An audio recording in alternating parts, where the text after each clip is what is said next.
진리라고 하는 단어가 있습니다. 진리라고 하는 단어. 혹시 그 뜻이 뭔지 아십니까?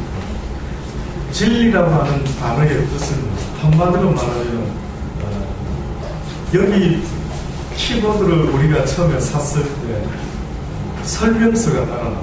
설명서. 그걸 매뉴얼이라고 그렇게도 이야기를 하죠. 다시 말하면 이 키보드를 올바르게 사용할 수 있기 위해서는 설명서가 필요한 것처럼요. 제가 개인적으로 깨닫는 것은 진리라고 말할 때에 그 진리는 한마디로 인간이라는 존재가 어떻게 지음을 받고 어떻게 사용되어져야만이 제대로 사용되어질 것인가 하는 것에 대해서 써놓은 책, 어떻게 보면 써놓은 매뉴얼, 이것을 진리다라고 말씀드릴 수도 있습니다. 그래서 진리라고 하는 것은 어떤 특성이 있느냐면 불변의 특성이 있다라고 말할 수가 있습니다. 진리는 옛날에도 진리여야 하고 현재도 진리여야 하고 앞으로도 진리이어야만 하는 것, 이것이 바로 진리의 속성이다. 또다시 말하면 유행과는 다르다. 유행, 그렇죠? 여러분 와이사스의 유행이 있고 패션의 유행이 있고 헤어스타일의 유행이 있는 것처럼 세상에는 많은 유행이 있다 하고 말할 수 있지만 유행은 10년 전에 20년 전에 아버지가 입으셨던 양복을 내가 입기는 참 왠지 유행에 뒤떨어져서 물려받기 부담스럽다라고 말할 때 유행은 그럴 수가 있다. 유행은 내 아버지 때 나에게 그대로 해라라고 말하는 그런 어떤 것들 중에 진리가 아닌 다음에 유행은 그렇게 받아서 물려줄 수도 물려주지 않을 수도 있는 것이 어떻게 보면 유행이다라고 말할 수도 있죠. 그래서 진리와 유행이라는 것을 간혹 이 시대를 살아가는 사람들이요 구분을 잘 못하는 것 같아요. 다시 말하면 진리도 변화되어 간다라고 그렇게 착각을 하는 사람들이 이 땅에 얼마나 많이 있는지 모릅니다. 그러나 성경은 몇 천 년 전에 써진 책이었지만은 그때의 그 사람들만을 위해서 쓴 책이 아니라 바울의 시대를 위해서만 써진 책이 아니라 오늘 이 시대를 살아가는 저와 여러분을 위해서도 공이 똑같이 적용이 되는 내용의 책이 바로 이 진리라고 하는 것입니다. 성경에서는 진리를 이야기하면서 특별히 누가 진리에 대한 것을 정확하게 아주 간단하게 소개를 했냐면 예수 그리스도라고 하는 하나님의 독생자께서 그렇게 말씀하신 것입니다. 어느 날 하나님의 독생자께서 이 땅에 오셔서 뭐라고 말씀했느냐면 자 이제부터 내가 하는 말을 들어보아라. 내가 곧 길이요 진리요 생명이다 라고 그렇게 외치십니다. 다시 말하면 너희가 나를 알지 못하고는 어떻게 내가 이 세상을 살아야 되는지 내비게이션 없는 인생과 똑같아요. 우리가 이 세상에 많은 길들이 있는데 이 길들 가운데 내가 목적하는 그 목적지를 향해서 가고자 할 때에 무엇이 필요하느냐? 내비게이션이 필요하다. 지도가 필요하다. 안내서가 필요하다. 근데 여러분 아십니까? 세상에 보여지는 세상에서는 안내서 내비게이션을 하나 사면은 문제가 다 해결되지만 내 영적인 내비게이션은 과연 어떻게 구할 수가 있는가? 왜 여러분이 갈등을 일으키고 왜 여러분이 방황하십니까?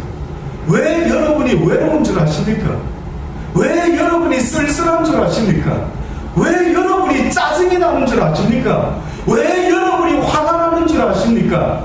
왜 여러분 마음속에 분노라는 것이 생겨서 사람을 사랑하지 못하고 미워하고 시기하고 질투하는 이런 희한한 감정들이 막 솟구치는데 무엇 때문인 줄 아십니까? 저는 호주에 1991년도에 갔더랬습니다. 가니까요 모든 게 다 새로운 거예요. 말도 다 새로워서 못 알아듣겠고요. 제가 지금도 기억이 너무 생생합니다.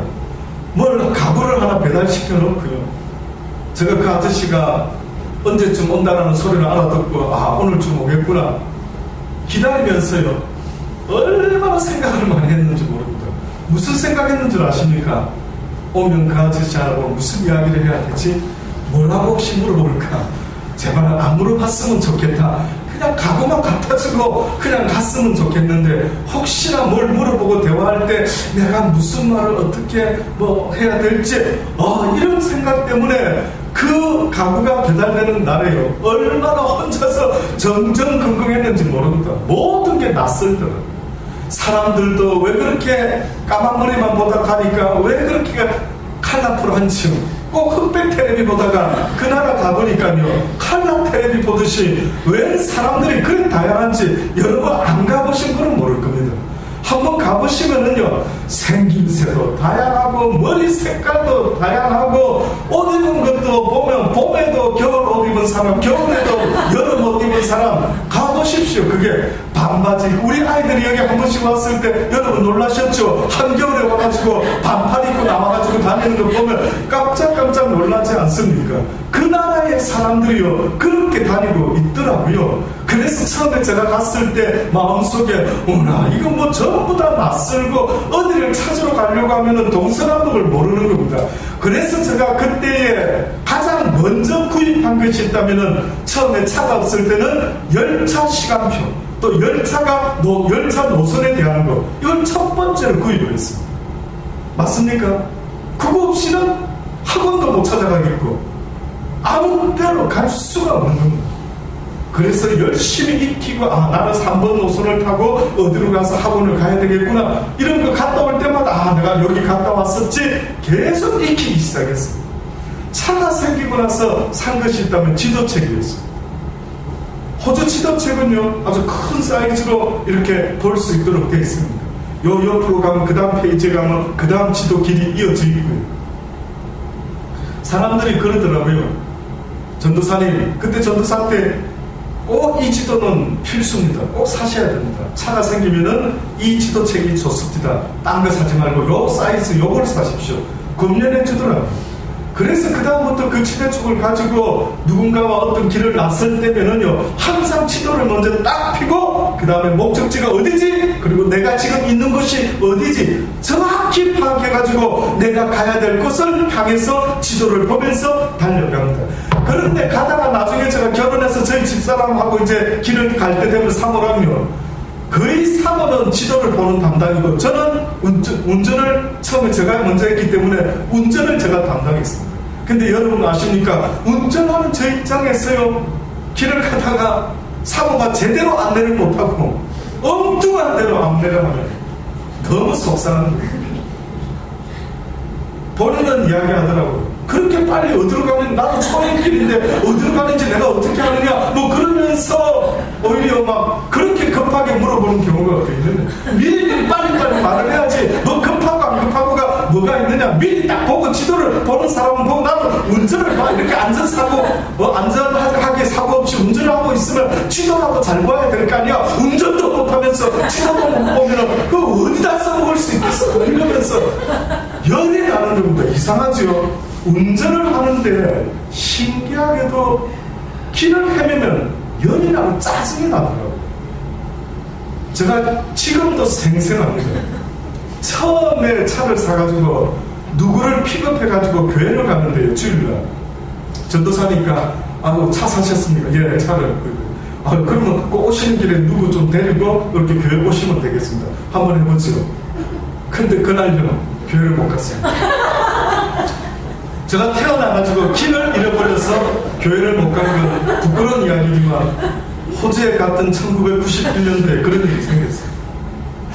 이야, 여러분 그 심정 모르실 겁니다.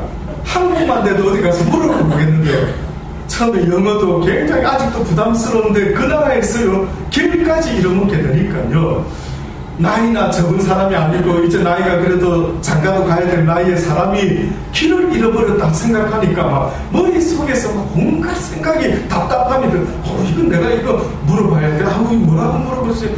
또 뭐라고 물어보면 잘 못 들으면 또 어떻게 하지? 막 영어에 대한 거, 뭐 여러 가지 길에 얼마나 그때 생생합니다. 제가 가슴이 얼마나 답답했는지 이루 말할 수가 없었습니다. 육신의 길을 찾아갈 때도요, 길을 잃어버리면 짜증이 나고 답답하고 속이 상한 게 한두 가지가 아닌데 한번 생각해 보셨습니까? 내 영혼의 목적지를 잃어버리고 내가 왜 태어났지? 왜 내가 선택도 안 했는데 내 아빠 내 엄마는 왜 저렇게 못생긴 거야? 왜 저렇게 키가 숏다리야? 왜 저렇게 돈도 없는 거야? 뭐야 저 엄마는, 저 아빠는 뭐지?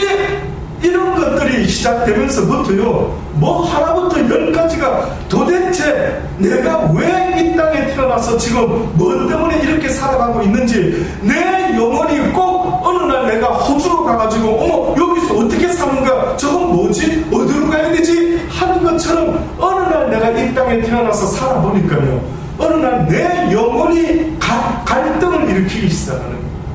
내 육신은 갈등을 별로 안 일으키는데 내 영혼이 어느 날부터 이상하게도 막 갈팡질팡하기 시작하는, 이게 뭐지? 이게 뭐지? 저도 그것이 뭔지 답을 찾으려고 얼마나 몸부림을 치고 있었는지 모릅니다. 그래서 여러분, 사춘기라는 때가 있죠. 사춘기.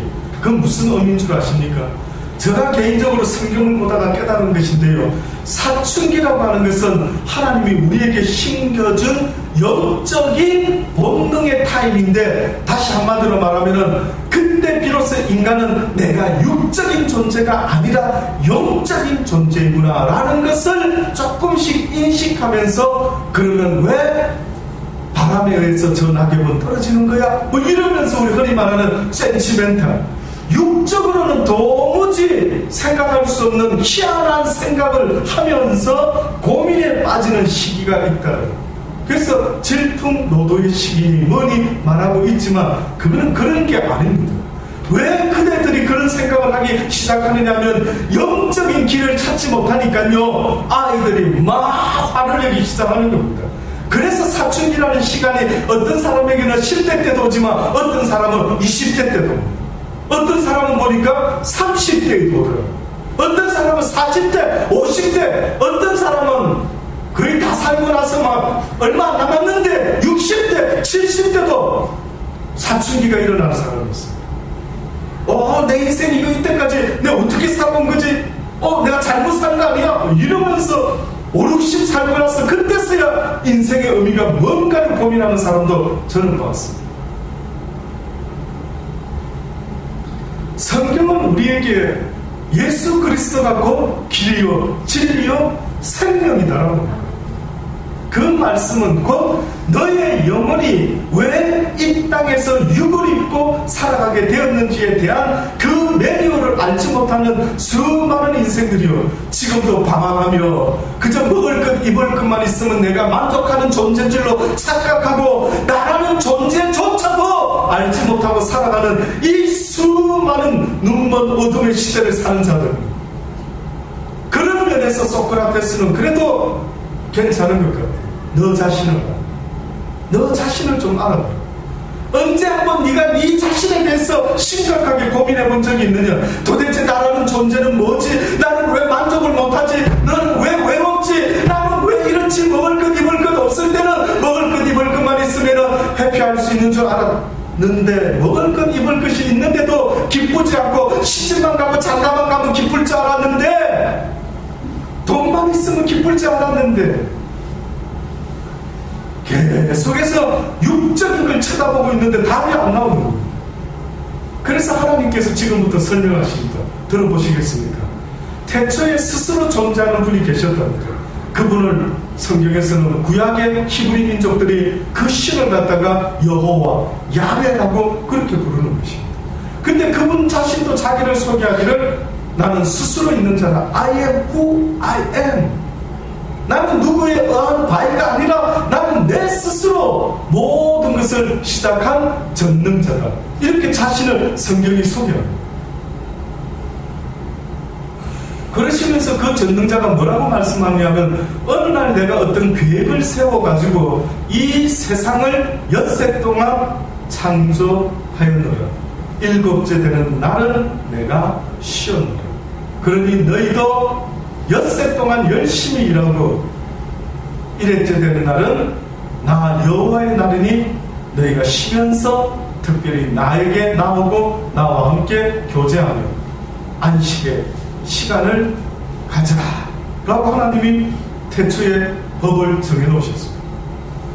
그런데 인간의 존재를 보니까 언젠가도 말씀드렸던 것처럼 뜻밖에도 인간의 조합이 너무나 불가사의합니다. 육은 보여지는 세상의 흙으로부터 취하여 이 몸을 만드셨고요. 하나님이 그 코에다가 생기를 후 불어넣으니 인간이라는 존재가 무엇이 되었다고요? 생명이 되었다. 그러니 모든 피조색이 되는 말씀으로만 지으신 하나님이 왜 뜻밖에도 인간을 지을 때만큼은 인간의 몸은 흙으로 짓고 그 흙에다가 꼭 토기 그릇에다가 물을 담는 것처럼 거기다가 영혼을 담았다고.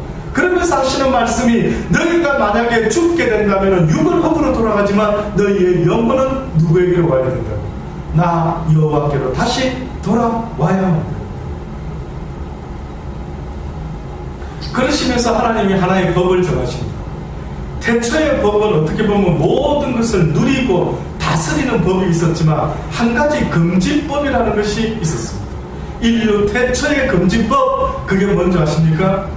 선악을 알게 하는 나무만큼은 따먹지 말아라. 네가 그것을 따먹는 날에는 정녕 죽게 되리라. 너무나 중요한 말씀. 지금 이 순간에도 이 사실을 알지 못하고 이 순간에도 선악과를 따먹고 살아가는 사람들이 얼마나 많이 있는지 모릅니다.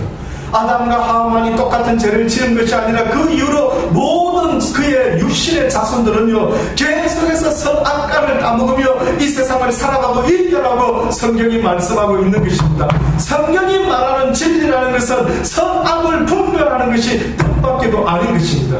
성경이 말하는 진리라고 하는 것은 전능자 하나님이 하고자 하는 그 모든 일들이 나의 이해와는 관계없이 그분의 모든 계획들은 다 진리라고 말씀합니다. 너희는 나를 위하여 내가 지었다. 이것이 바로 성경에서 바울이 지금 본문의 말씀을 통하여 우리에게 말씀하고 있는 것입니다.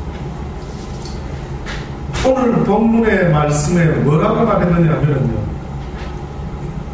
그가 우리를, 예수 그리스도 그가, 다시 말하면 좀 더 보충 설명을 한번 드려볼게요.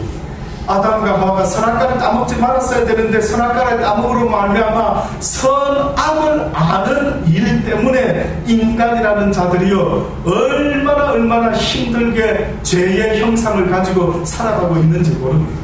다시 말하면 죄가 죄되는 것은 율법이 있기 전에는 죄가 죄되지 않는다 그랬죠. 다시 말하면 옳고 그름을 몰랐던 어린아이 때에는 죄를 죄로 여기지 않지만은 예수 그리스도께서 말씀하시는 것은 너희가 율법을 보았을 때는 이제는 죄 없다 하지 아니한다.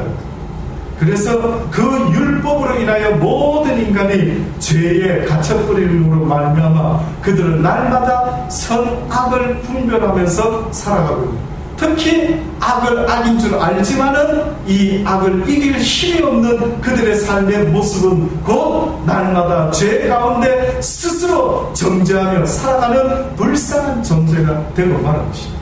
다시 말하면 인간의 죄의 결과가 선악의 심판 가운데 날마다 저지당하면서 살아가는 겁니다. 그러니 저와 여러분이 보면은 저 사람 나쁜 놈이야, 저거 괜찮은 놈이야, 이놈아 공부 안 하면 어떻게 할래, 이놈아 너 그렇게 어떻게 먹고 살래, 이놈아 저놈아 계속해서 우리 스스로 수많은 사람들에게 하는 말 들어보세요. 전부 다가 판단하고 있는 겁니다.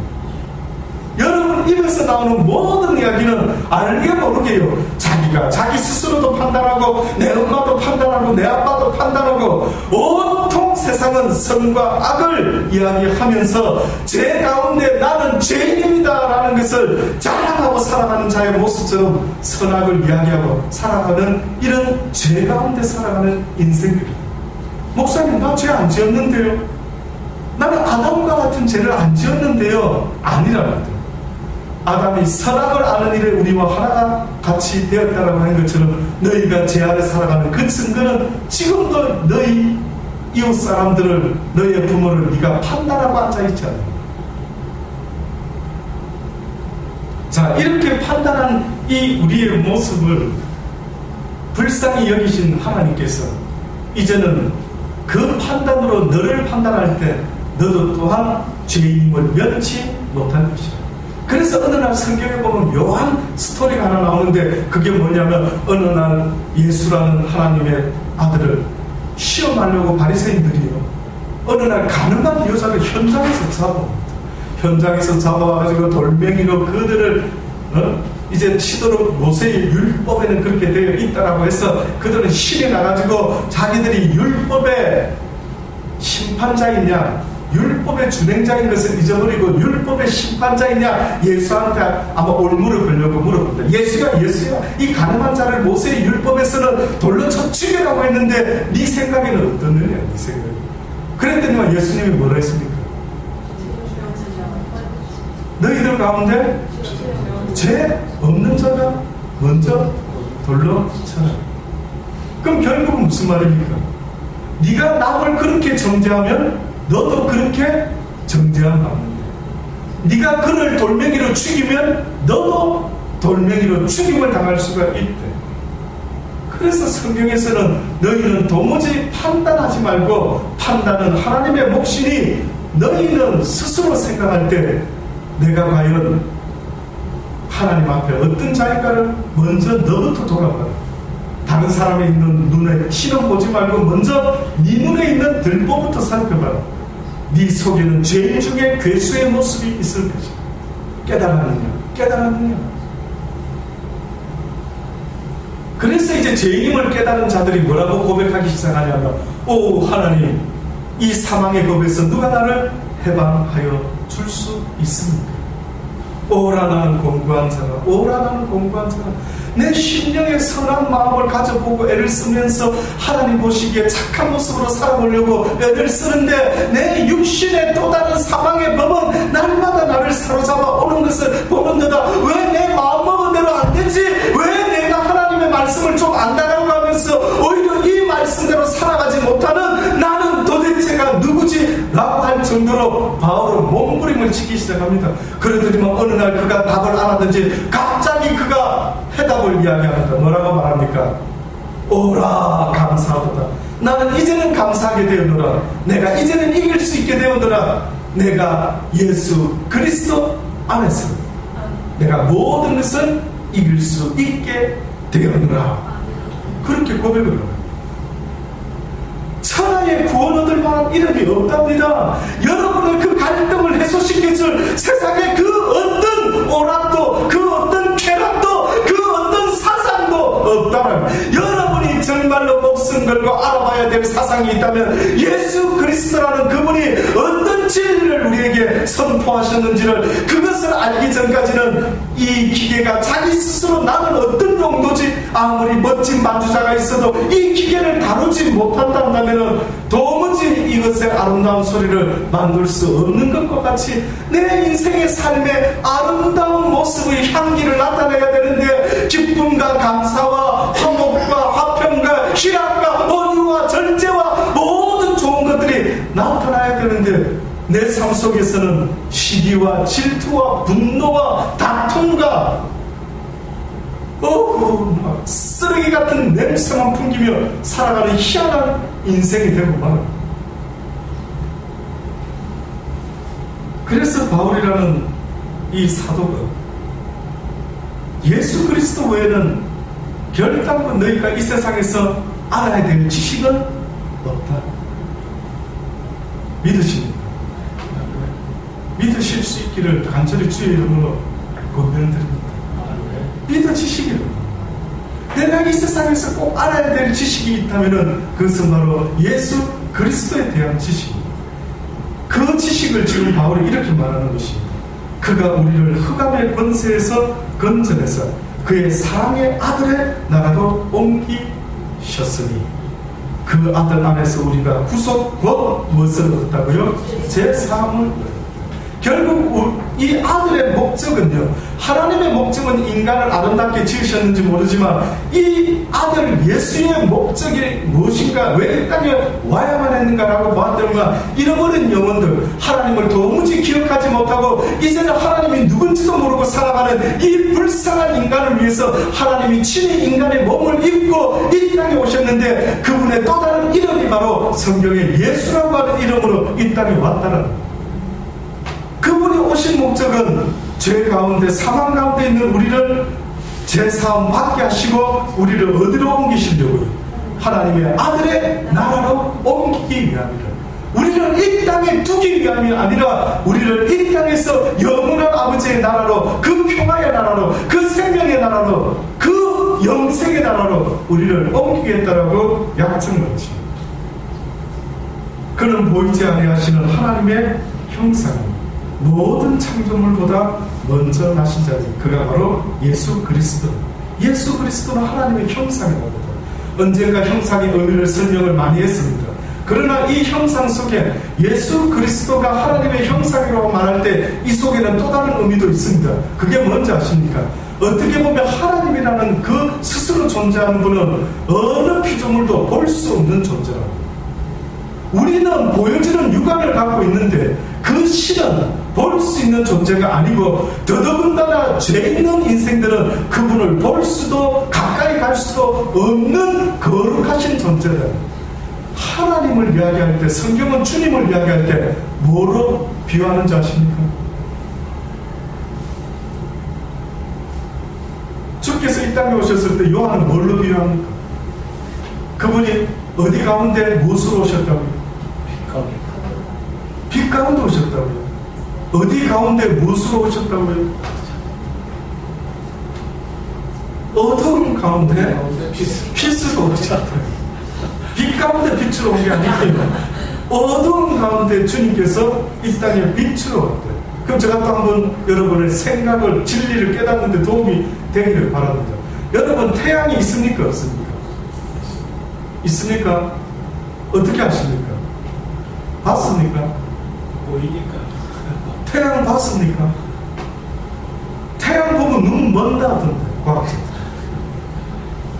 태양 쳐다보면 눈이 먼답니다. 너무 그 빛이 강했어. 근데 본 것 같지요? 보기는 본 것 같은데 한마디로 말하면 뭐 자세히는 못 본 것 같고 그냥 빛으로 본 것 같아요. 뭔가 빛이다. 어둠은 아닌데 태양 하면 빛 아니야? 근데 태양을 봤다라는 표현을 쓰면은 제 생각에는 한 50%밖에 표현을 못하는 거예요. 정말 태양은 어떻게 아는 건 줄 아십니까? 태양은 느끼는 것입니다. 어느 소경이요. 어느 태어날 때부터 소경이 있었어요. 그 소경에게 어느 날 친구가 있었습니다. 그 친구는 이 소경의 친구인데 그에게 이 세상에 육의 눈으로 볼 수 있는 것들을 설명을 쭉 하는 겁니다. 근데 이제 어느 날 이 친구가 이 소경 친구한테 태양에 대해서 설명을 합니다. 친구야, 태양이 있다. 태양은 쳐다보기는 좀 눈부시고 근데 굉장히 불덩어리 같고 막 설명을 합니다. 여러분은 뭐라 설명할 것 같습니까? 태양을 본 적도 없는 그에게 태양을 설명합니다. 설명을 한참 하는데 자기의 육의 눈으로 이야기를 하니까 이 소경 친구가 못 알아듣는 겁니다. 이게 얘가 무슨 말을 하는 거지? 뭐 불덩어리 같긴 한데 너무 쳐다보고 있으면 눈이 먼 것 같고 볼 수는 없는데 근데 보이는데 이러면서 설명을 하니까 답답한 겁니다. 그래서 이 친구가 마지막에 깨달고요. 이 소경인 친구한테 이렇게 내가 보는 눈으로 설명할 게 아니라 다르게 설명해야겠다. 깨닫고 설명을 하는 겁니다. 그때 이 친구가 그런 거구나. 태양이 그때 뭐라고 설명했겠는가. 답을 미리 다 드렸습니다. 네가 방 안에 있다가 이렇게 밖에 나올 때 낮에 밖에 나오면 혹시 뭐 느껴지는 거 없어? 그런 거. 그랬더니 이 친구가 내가 집 안에 있을 때 때로는 겨울 같은 날에 분명히 춥게 느껴지는데 밖에 나와서 바람 안 불고 그냥 앉아 있으면 무엇이 나를 내리쬐는데 무엇인가 느껴지는데 굉장히 따뜻한 느낌이 나. 이렇게 이야기를 해요. 그래, 바로 그것이 태양이라는 것이요. 태양은 이런 거구나 라고 그 소경 친구가 비로소 깨달음을 얻었다라는 그런 이야기가 있습니다. 하나님이라는 분은 인간의 눈에는 보이지 않는 분이에요. 그런데 뜻밖에도 우리 인간을 위하여 하나님이 친히 인간의 몸을 빌려서 이 땅에 오신 사건을 성경은 예수 그리스도가 이 땅에 오신 인카네이션 했다라는 그 성육신한 사건을 이야기를 하죠. 그래서 그분이 이 땅에 오셨답니다. 그래서 잃어버린 양을 찾으러 왔답니다. 다시 말하면 하나님의 자녀들이 지금 하나님을 알지 못하고 살아가는 그들을 찾으러 친히 오셨는데 바로 그분이 보여지는 하나님이시다라고. 그와 근본 대시나 그러나 근본 동등됨으로 여기지 아니하고 기꺼이 낮은 피조물의 자리에 친히 육을 입고 이 땅에 오신 분, 그분이 바로 또 다른 하나님이신데 예수 그리스도라는 이름으로 이 땅에 오셨다라고 성경이, 그분을 지금 바울이 말하기를 그는 보이지 아니하시는 하나님의 형상이요 모든 창조물보다 먼저 나신 자니 만물이 그에게 창조되되 보이는 것들과 보이지 않는 것들과 혹은 보좌나 주관들이나 정사나 권세들이나 만물이 다 그로 말미암고 그를 위하여 창조되었고, 얼마나 진리를 정확히 선포하고 있는지 모릅니다. 결국 모든 피조는 누구를 위해 존재한다고요? 누구를 위하여? 그리스도를 위하여. 결국 내가 그리스도를 위하여 살 때에 이 말의 뜻은 가장 행복한 자의 모습이 된다라고 하는 이야기. 뭐든지 모든 물건이 제자리에 있을 때 보기 좋지 않습니까? 모든 물건들이 제자리에 있고 모든 만물들이 다 창조 세계가 하나님의 뜻대로 자기 자리에 있어야 되는 것 아닙니까? 아무리 바닷속이 신비롭다더라도 어느 날 원숭이가 야 나 바다에서 한번 살아봐야지 하고 물속으로 뛰어내려오면 그는 죽고 마는 겁니다. 물고기가 아무리 바깥 세상이 보고 싶고 궁금하더라도 물속에서 살아야지 물을 벗어나면 어때요? 죽어버리고 말해요. 아무리 태양과 달과 별들이 자기 자리에 붙어 있어야지 어머나 인간들이 나 태양을 너무 좋아하는구나, 그들에게 좀 더 가까이 다가가야겠다 라고 다가오면은 곤란하다. 모든 만물이 자기 자리에 있는 겁니다. 신기하죠? 인간도 자기 자리에 있어야 되는데 인간의 자리가 뭡니까? 라고 저에게 물어보신다면 인간의 자리는 바로 하나님을 섬기는 모습이 곧 인간의 자리. 그 전능자가 기뻐하시는 뜻대로 그를 영화롭게 하며 그의 영광을 드러내며 누군가 나를 통해서 너를 쳐다보니까 너를 지은 하나님이 있으신 것 같다라고 느낄 수 있는 삶을 살아가는, 이것이 바로 요셉이라는 분이 살았던 삶입니다. 어느 날 요셉이라는 분이 형들의 손에 억울한 인생 같아 보였는데 그가 팔려가지고 보디발이라고 하는 애굽의 장군의 집에 팔려왔답니다. 그런데 뜻밖에도 이 아이는요, 형이 팔든지 아빠 밑에서 살든지 보디발 집에 종으로 갔든지 자기 삶의 환경이 어떤 모습이든 개의치 않았습니다. 그의 중심이 하나 있었는데 그는 자기 자리를 떠나지 않았는데 어떤 자리를 떠나지 않았느냐면 그는 항상 어느 곳에 살든지 누구를 기억하며 살았습니다. 하나님을 기억하면서.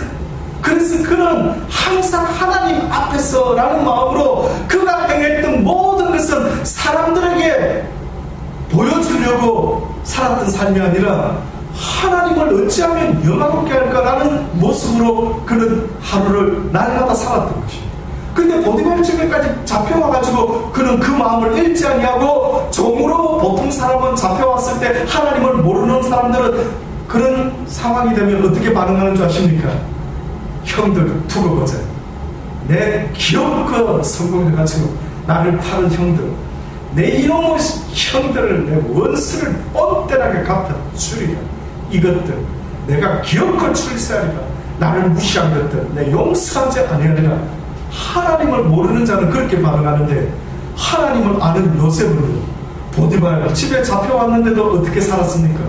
자기에게 주어진 이 역할이 비록 원하던, 세상적으로 원치 않던 하나님의 그 뜻 없이는 이 세상에 어떤 것도 이루어지지 않는다는 사실을 그는 알기에 바람이 임의로 불어도 하나님의 뜻이 없이는, 해가, 구름이, 비가 모든 것도 하나님의 뜻과 계획, 그 타임에 모든 게 일어나는 것처럼 내 인생에 구름이 끼는 날이 온다 할지라도 그 요셉이 생각했던 것은 모든 게 다 하나님의 뜻 가운데 있겠지라고 믿어 의심치 않는 그 믿음을 가지고 그는 보디발 집에서 어떻게 살았습니까? 와, 최선을 다한 겁니다. 쉽게 말해서 충성을 하기 시작합니다. 이 충성이라는 단어가 그래서 나타나는 겁니다. 성경에서 왜 우리에게 충성이라는 단어를 이야기하는 줄 아십니까? 바로 내 자리에 서서 이탈하지 아니하고 하나님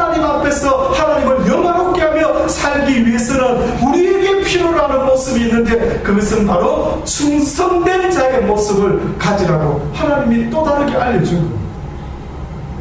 맡은 자에게 구할 것은, 지금 이 삶을 나에게 맡겨주신 그 하나님의 뜻을 깨닫고 맡은 자가 구할 것은 뭐라고요? 충성밖에 없다. 충성. 요셉이 충성을 했더니만 어떤 일이 벌어졌습니까? 보디발이 보더니만, 와, 네 하는 모습을 보니까 너의 신이, 하나님이 너와 함께하는 것을 내가 보는도다. 보디발이 명안이 갑자기 쫙 열어져가지고 어머나 천사 보고 하나님 보고 그랬다는 게 아니라 요셉의 하는 모습을 쳐다보고 너의 하나님이 너와 함께하고 있음을 내가 본다는, 이 요셉의 모습이 바로 어떻게 보면 하나님의 영광을 나타내는 자기 자리에서 충실히 충성된 자의 모습으로 하나님을 영화롭게 하고 있는 복된 하나님의 사람이라는 사실을 잊지 마시기를 바랍니다. 모든 피조물들이 그를 위해 존재한대. 요셉도 그를 위하여 최선을 다하는 것이 지금 현재 나에게 주어진 그 일을 충성되게 하는 것, 이것이 바로 하나님을 영화롭게 하는 것. 혹시나 내가 과거에 어떤 실수로 인하여 감옥에 들어와 앉아 있다 할지라도 이 감옥에서부터 지금 깨닫는 이 순간부터 나의 하나님 앞에서 주어진 일에 최선을 다합니다. 뭘 주신 것 같습니까? 하나님이 지금 여러분에게 뭘 주신 것 같습니까? 전혀 그것도 모르는 사람이 태반입니다. 하나님이 그럼 나한테 뭐 줬죠, 목사님? 뭘 주셨습니까? 지금 무슨 일을 하고 계시는데? 많은 사람들은 자기에게 주어진 일이 하나님으로부터 허락된 일이라는 사실을 전혀 느끼지도 깨닫지도 못하는 거예요. 지금 내가 할 수 없는 일을 말하는 게 아닙니다. 지금 내가 할 수 있는 일이 뭐냐고 물어보는 거예요. 지금 내가 할 수 있는 것, 학생입니까? 공부를 하면 됩니다. 아들입니까? 효도하십시오. 엄마입니까? 최선을 다해서 사랑으로 키우십시오. 아빠입니까? 돈을 벌어야 됩니까? 주어진 일에 성실하게 돈을 버십시오. 그 대신 그 모든 일을 할 때에 죽게 하듯 하는 마음을 잊지 말라. 그 일을 할 때 제발 모든 일을 해갈 때에 주께서 나한테 허락하신 일이라는 사실을 잊지 마시고 죽게 하듯 하는 마음으로 너의 상사에게 복종하라. 너의 권세진 자에게 복종하라. 그 사람과의 관계를 말하는 게 아닙니다. 그 인간은 목사님, 하나님, 저 인간은요 상사지만 오라지만 사장이지만 얼마나 나쁜 놈인지 모릅니다. 저 인간한테 복종할 수가 없습니다. 하나님이 말씀한 또 선악을 네가 판단하는 거예요. 결국은 선악을 판단하는 바는요, 그 누구도 사랑할 수도 없고 하나님의 뜻을 준행할 수가 없는 거예요. 왜? 내가 악이다라고 느낄 때는 도무지 그를 위해서 기도할 수가 없고 그를 위하여 사랑할 수가 없는데,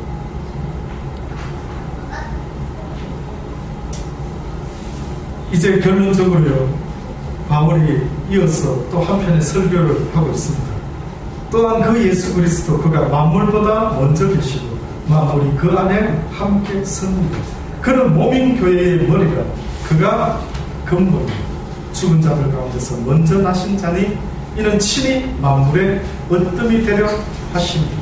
아버지께서는 모든 충만으로 예수 안에 거하게 하시고, 이 충만이라는 단어도 성경을 읽다 보면 자주 등장하는데, 성경에서는 충만을 표현할 때 꼭 그리스도 안에서의 충만을 이야기합니다.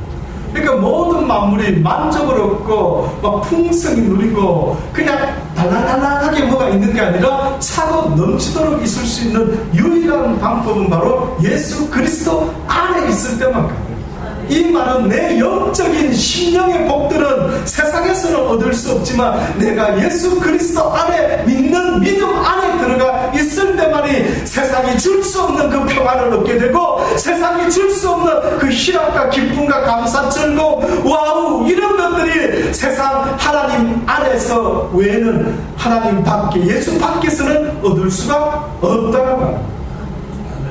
아무리 네가 돈 많이 벌어봐라, 아무리 네가 사장이 되어봐라, 아무리 네가 대통령이 되어봐라, 세상의 것은 얻을 수 있을지 몰라도 그리스도가 주시고자 하는 그 충만한 영혼의 기쁨, 이것은 너희가 얻을 수가 없다. 그의 십자가의 피로 화평을 이루사 만물 곧 땅에 있는 것들이나 하늘에 있는 것들을 그로 말미암아 자기와 화목해 되기를 기뻐하십니다. 결국은 죄로 말미암아 하나님과 인간의 관계가 멀어졌고 예수 그리스도께서는 다시 멀어진 관계를 자신의 피로 인하여 죄값을 치름으로 하나님과 인간과 예수 그리스도께서 함께 화평이라는 단어로 하나 되기를 원하신다라고 말씀하고 있는 것입니다. 왜 이렇게 복잡게 목사님 하나님은 하실까요?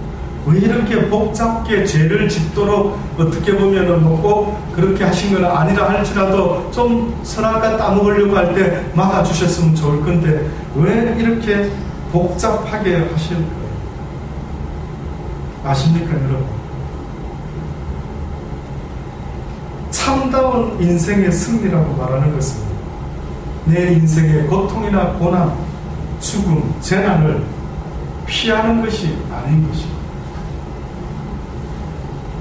참다운 승리, 곧 하나님의 은총 가운데 내가 얻을 수 있는 참다운 승리라고 하는 것은 그러한 고통이나 고난, 죽음의 재난을 잘 피해가는 것이 아니라 뜻밖에도 고통을 오히려 평안으로 바꾸는 것입니다.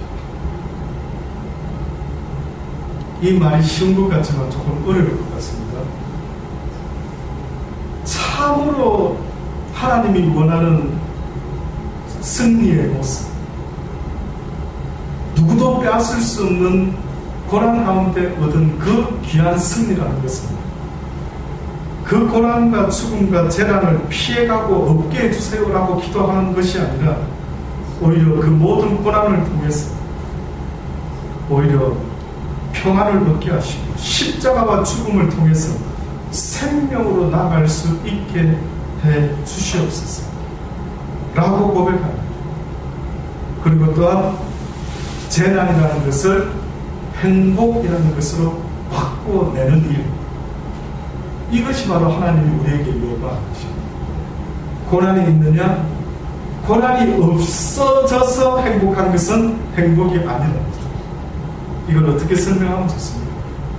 여기 고난이 있는데 고난을 싹 없이 하면 우리는 생각, 행복해, 너무 행복할 것 같아. 목사님 고난이 사라졌어요, 가시가 사라졌어요, 너무 행복해요 라고 말하는데 지금 하나님은 우리에게 뭘 말씀하냐면 이 고난 가운데서 무엇인가를 배우라고 합니다. 뭘 배우라고? 이 고난 너머에 있는 그 기쁨과 즐거움을 네가 배워라. 그래서 우리는 고난 가운데 하나님을 배우기 시작하면서 고난 가운데 기뻐하는 법을 터득해야만 해요. 이 돌을 터득하는 것처럼 고난 가운데, 육신의 고난 가운데 내가 날마다 즐거워하고 기뻐하노라라고 말했던 바울의 말과 같이요. 어떻게 하면 내가 고난 가운데서 하나님을 붙잡고 기뻐하고 즐거워할 수가 있을까? 이 속썩이는 새 머스만 때문에 힘들지만 그러나 이 고난 속에서 내가 어떻게 하나님을 붙잡을 수가 있을까? 그걸 구해라. 그런데 그 고난 속에서 내가 날마다 기뻐하고 즐거워할 수 있는 유일한 길이 있답니다. 그게 바로 믿음이 아니고서는 얻을 수 없는 행복이다.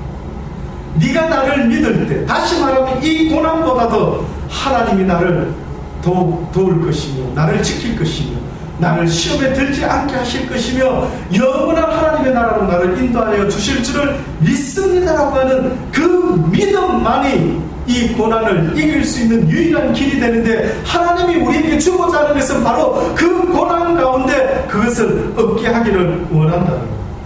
그게 없으면 좋겠는데 그러나 그것을 내버려 두시는 이유가 있다.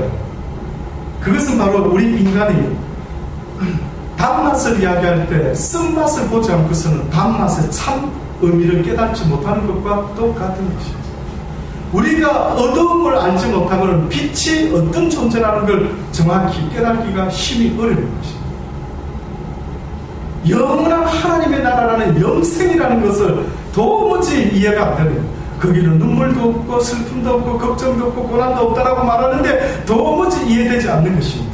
그래서 하나님께서 뜻밖에도 우리에게 그 하나님의 나라를 알려주시기 위해서 이 그림자 같은 세상을 만드시고 그 가운데 하늘나라에는 없는 고통과 고난 가운데서 우리에게 영원한 하나님의 그 놀라운 나라가 어떠한 나라인가 하는 것을 우리에게 교훈해 주시기 위함이라는 사실을, 고통과 고난을 통하지 않고는 그 경험에서 나오는 깨달음이 아니고서는 영혼에 대한 교훈을 배울 수가 없다라고 판단하신 분이 하나님이십니다.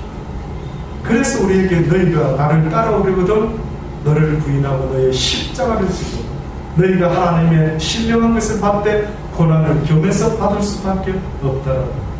아무쪼록 사랑하는 여러분, 고난 가운데서 고난 때문에 힘들어하지 마시고 그 고난 너머에 계신 주님께 나아갈 수 있는 그 믿음을 구할 수 있는 복된 저와 여러분이 되시기를 간절히 주의 이름으로 축원합니다. 네, 기도하시겠습니다. 참으로 좋으신 아버지 하나님, 그렇습니다. 바울의 설교와 같이 그 예수 그리스도 모든 만물 안에 계시고 그로 말미암고 그를 위하여 모든 만물이 존재한다라고 했던 것처럼 우리의 존재의 목적을 이제 알았사오니 하나님이 원하는 그 자리를 벗어나고 있지는 않는지 돌아보게 하여 주옵소서. 지금의 자리가 싫다고 불평하고 불만하고 있지는 않는지 아버지 돌아보게 하시고 이제는 어리석음에 처하는 자가 되지 말고 주의 진리를 이제는 깨닫는 자의 모습으로 한 걸음 더 주님 앞에 나갈 수 있는 우리 모두가 되게 하여 주옵소서. 어제의 모습이나 오늘의 모습이나 변함없는 어리석은 자가 되지 말게 하소서. 영적으로 자라지 못하는 불구자가 되지 않도록 주여 도와주옵소서. 10년보다는 좀 달라지기를 원합니다.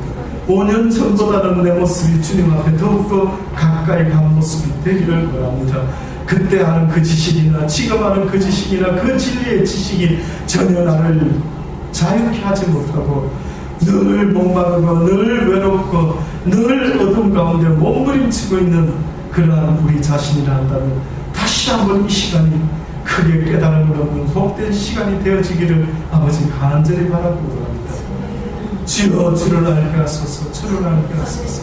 세상의 어떤 것은 몰라도 좋은데 바울의 고백처럼 세상의 모든 지식을 배설물로 여기게 하시고 오직 여호와를 아는 지식을 얻기 위하여 그 지식이 아니면 내가 살아갈 길이 없음을 깨닫고 날마다 하나님 내가 왜 만들어졌는지요, 내가 지금 왜 이렇게 고생하는지요, 왜 이렇게 외로운지요, 왜 이렇게 답답한지요, 왜 이렇게 아버지 하나님 낙심하고 있는지요, 날마다 주님 앞에 나아가 주님께 부르짖으며 기도할 수 있는 우리의 모습 되게 하여 주옵소서. 예수님의 이름으로 감사하며 기도드리옵나이다.